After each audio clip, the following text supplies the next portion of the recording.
الحمد لله رب العالمين والصلاة والسلام على رسوله الكريم وعلى آله وصحبه أجمعين. أما بعد فأعوذ بالله من الشيطان الرجيم. بسم الله الرحمن الرحيم.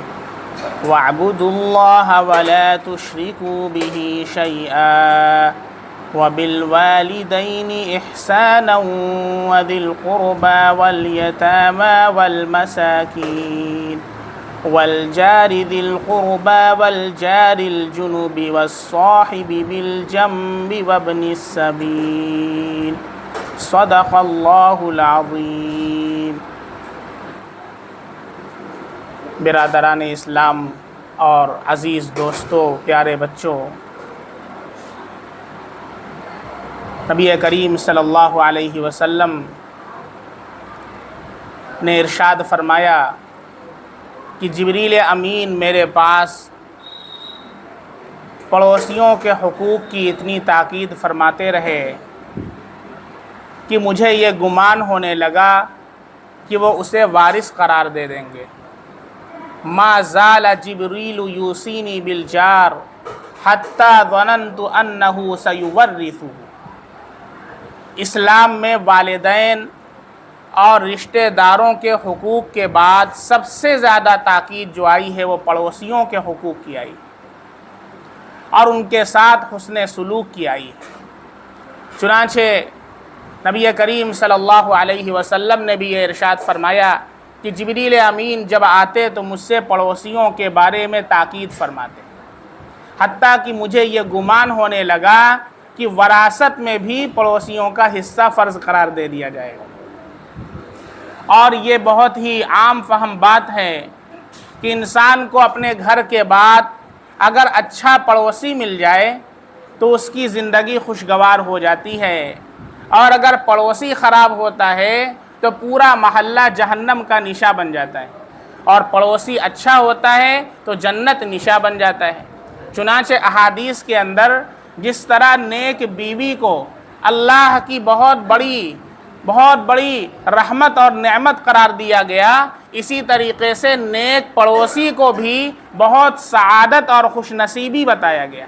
کہا 3 چیزیں جس کو مل جائیں بڑا خوش نصیب انسان ہے: کشادہ گھر مل جائے، نیک پڑوسی مل جائے، اور قابو والی سواری مل جائے. اللہ کے نبی نے فرمایا بڑا سعادت مند اور بڑا خوش نصیب انسان ہے. قرآن کریم کی جو آیت کریمہ میں نے آپ کے سامنے پڑھی ہے، اس میں 3 پڑوسیوں کا اللہ نے ذکر فرمایا ہے. سب سے پہلا وہ پڑوسی والجار ذی القربى، جو خونی رشتہ دار ہو. دوسرا وہ پڑوسی والجار الجنب، کہ جو رشتہ دار تو نہ ہو لیکن آپ کا ہمسایہ ہو، آپ کا پڑوسی ہو. اور تیسرا والصاحب بالجنب، پہلو کا پڑوسی. پہلو کا پڑوسی جیسے آپ یہاں پر بیٹھے ہیں تو آپ کے بغل میں جو بیٹھا ہے وہ آپ کا پڑوسی ہے. آپ سفر میں جا رہے ہیں، ٹریولنگ کر رہے ہیں، آپ کے بغل والی سیٹ پر جو بیٹھا ہے وہ آپ کا پڑوسی ہے. اس کے ساتھ بھی حسن سلوک سے پیش آنا ہے. تو احادیث پر جب ہم نظر ڈالتے ہیں تو 6 حقوق پڑوسیوں کے ان تمام احادیث پر نظر ڈالنے سے ملتے ہیں کہ اللہ کے نبی صلی اللہ علیہ وسلم نے 6 حقوق بیان فرمائے ہیں. پڑوسیوں کے 6 حقوق اللہ کے نبی نے بیان فرمائے ہیں. سب سے پہلا پڑوسی کا حق یہ ہے کہ پڑوسی کو اپنی ذات سے اذیت نہ پہنچائی جائے، اسے تکلیف نہ پہنچائی جائے، اس کے مال کو، اس کے جان کو اور اس کے عزت و آبرو کے ساتھ کھلواڑ نہ کیا جائے. چنانچہ بخاری کی روایت ہے، اللہ کے نبی نے فرمایا واللہ لا یؤمن واللہ لا یؤمن واللہ لا یؤمن قیل من یا رسول اللہ. اللہ کے نبی نے فرمایا اللہ کی قسم وہ ایمان والا نہیں، خدا کی قسم وہ ایمان والا نہیں، اللہ کی قسم وہ ایمان والا نہیں. پوچھا گیا ہے اللہ کے رسول کون؟ آپ نے فرمایا الذی لا یأمن جارہ بوائقہ، جس کا پڑوسی اس کی تکلیف سے محفوظ نہ ہو، جس کا پڑوسی اس کی اذیت سے محفوظ نہ ہو، وہ کامل ایمان والا نہیں ہے. یہ پڑوسی کا پہلا حق ہے. اللہ کے نبی کی مجلس ہے، ایک صحابیہ جاریہ کا تذکرہ کیا گیا، ایک عورت کا تذکرہ کیا گیا، تو کہا گیا کہ وہ عورت بڑی نماز پڑھنے والی ہے، بڑے روزے رکھنے والی ہے، خوب صدقات و خیرات کرنے والی ہے، لیکن اپنی زبان سے اپنے پڑوسی کو اذیت پہنچاتی ہے، اپنی زبان سے اپنے پڑوسی کو تکلیف پہنچاتی ہے۔ اللہ کے نبی نے ارشاد فرمایا ہی فی ناری جہنم، وہ جہنم کی آگ میں جانے والی ہے، نہ نماز بچا پائے گی، نہ روزہ بچا پائے گا، نہ صدقہ و خیرات بچا پائے گا، اگر پڑوسی ہماری تکلیف سے محفوظ نہیں ہے۔ اس لیے سب سے پہلا حق پڑوسی کا ہے کہ اپنی اذیت سے اپنے پڑوسی کو محفوظ کریں۔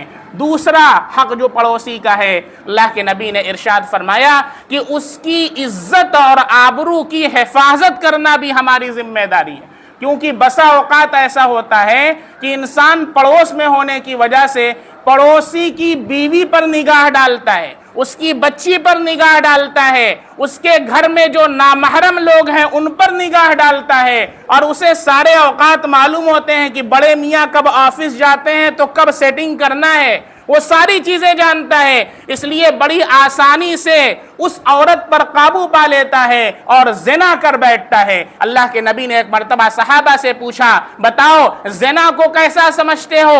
صحابہ نے کہا حرام ہے، اللہ نے حرام قرار دیا ہے، اللہ کے نبی نے حرام قرار دیا ہے۔ آپ صلی اللہ علیہ وسلم نے فرمایا تمہارا 10 عورتوں سے زنا کرنا اتنا بڑا گناہ نہیں ہے جتنا اپنے پڑوسی کی بیوی سے گناہ کرنا 10 عورتوں سے زنا کرنے سے زیادہ سخت گناہ ہے۔ ہم اور آپ اپنے اپنے حالات پر نگاہ ڈالیں، پڑوسی کا چھت جو ہے، ہمارا چھت اونچا ہے، پڑوسی کا نیچے ہے، ہم اوپر جا کر کے جھانک تاک کرتے ہیں، ہم سیٹنگ اور چیٹنگ کرتے ہیں، ہمارے لیے ناجائز اور حرام ہے۔ ہمارا فریضہ تو یہ ہے کہ جیسے اس گھر کی بہو ہے وہ ہماری بہو ہے، ہمیں اس کے عزت اور آبرو کی حفاظت کرنا ہے، یہ ہماری ذمہ داری ہے۔ یہ دوسرا حق اللہ کے نبی صلی اللہ علیہ وسلم نے بیان فرمایا۔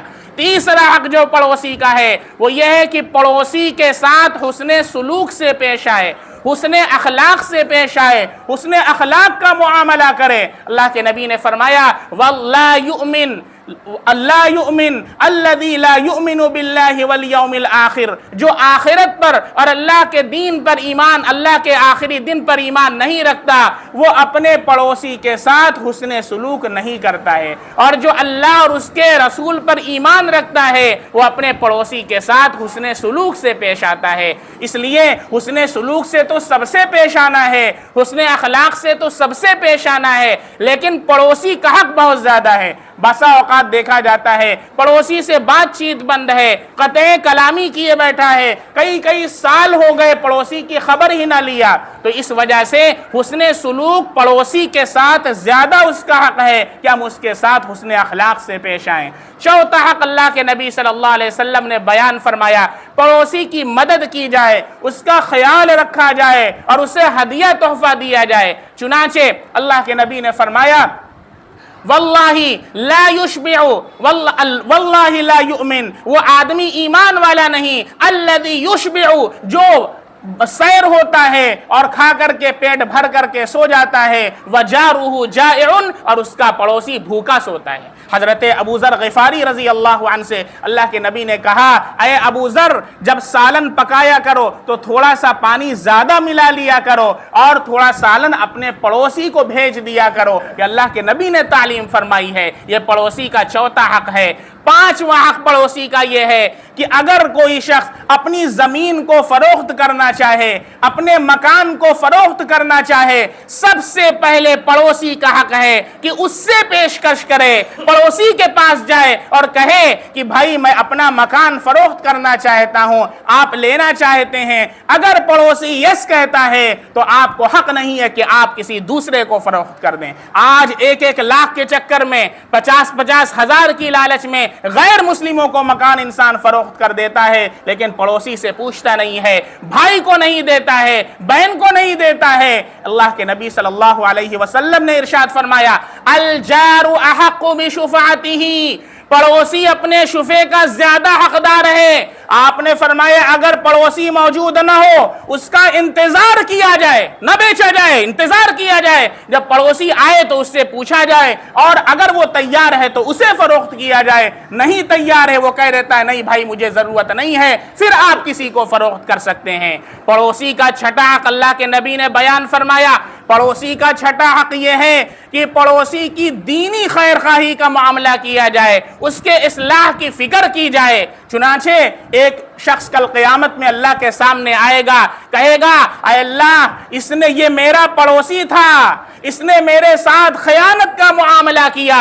وہ کہے گا اے اللہ تیری عزت کی قسم، میں نے اپنے پڑوسی کے ساتھ کوئی خیانت نہیں کیا ہے، میں نے اس کے ساتھ کبھی خیانت کا معاملہ نہیں کیا۔ وہ کہے گا اے اللہ مجھے یہ گناہ کرتے ہوئے دیکھتا تھا، لیکن ایک مرتبہ کبھی اس نے مجھے گناہ کرنے سے نہیں روکا، اس نے میرے ساتھ خیانت کی ہے۔ ہم اور آپ بتائیں ہمارے پڑوس کے اندر جو لوگ رہتے ہیں، ہم نے ان کی فکر کی ہے نماز کی؟ ہم تو نماز پڑھتے ہیں لیکن پڑوسی کے نماز کی کوئی فکر نہیں ہے۔ ہم تو قرآن پڑھتے ہیں، پڑوسی کے نماز کی کوئی فکر نہیں ہے۔ حتیٰ کہ کتنے فرینڈز ہم نے بنائے ہوتے ہیں، نماز کا وقت ہوتا ہے ایک ساتھ بیٹھے ہوتے ہیں، ہم مسجد کو چلے آتے ہیں، فرینڈز کہیں اور چلے جاتے ہیں۔ یہ ہماری ذمہ داری ہے، ہم جیسے دنیا کے اندر اپنے دوستوں کی فکر کرتے ہیں، سب سے زیادہ ان کے آخرت کی فکر کرنا ہماری ذمہ داری ہے، ورنہ ہم سب سے بڑے خیانت کرنے والے ہیں۔ میرے بھائیوں اور دوستوں، وہ احادیث جو اللہ کے نبی نے بیان فرمائی ہیں،